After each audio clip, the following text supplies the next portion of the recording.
Rufai Oseni welcomed the rescue of the abducted Oyo school teachers and pupils, but he also raised concerns about what happened during and after the operation. A very good piece, I must have said, Doctor, about it today, as regards the Orire ordeal. I'd like to ask, where's the body of the man that was dead? And where's also the body of the deacon that she said died in June, that was killed in June? First Sunday in June.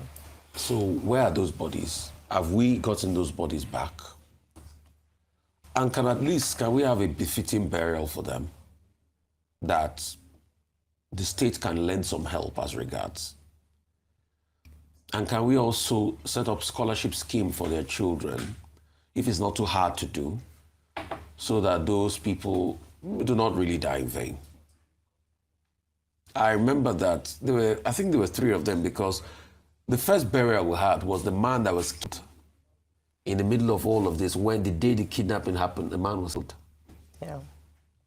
So, and that burial has been done because I watched it on television, you know, the reportage of the burial. Secondly, we also like to ask that at this point in time, please, people should stop politicizing this, because we're not out of the woods yet. We commend them for their action. We are happy that there's so much heat. The Mr. Uwade principal that was also yesterday has been released today. Okay. Because there's so much heat in the area. But we still have work to do as regards the Borno situation.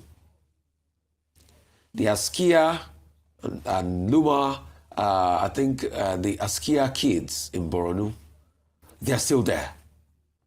And we need to be able to get them back home too. About 36, 37 of them, the state government, all the authorities in the state are aware of this. They'll be able to verify. So when are we going to be able to get those ones out? I think that's very important for us to look at this point in time. Then, thirdly, I think a lot of people were talking about the woman asking for her car. But the story about asking for her car was actually, she was actually kidnapped with the car, and the car was used to convey some of them to a particular point before it was dropped off, and she saw that the car was touched afterwards. So that's why she was asking for the car. Then what are the measures put in place to ensure that this never happens again?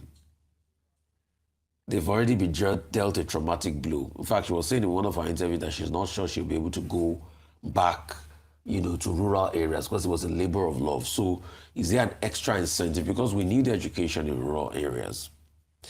I mean, these are some of the points I just want to make this morning. But please, let's stop the politicization. They're back home, it's all right, it's fine. Let's stop getting at each other. There's still a lot of work to be done as regards insecurity. His key points included: he questioned why the public often hears about victims being rescued but receives little information about the kidnappers responsible. He called for transparency on whether any suspects had been arrested and prosecuted, arguing that rescue alone is not enough if the perpetrators remain free. He highlighted the trauma experienced by the victims, noting that many had endured frightening conditions in captivity and would need support to recover. Before the rescue, he had repeatedly urged the federal government to prioritize the safe return of the abducted teachers and pupils.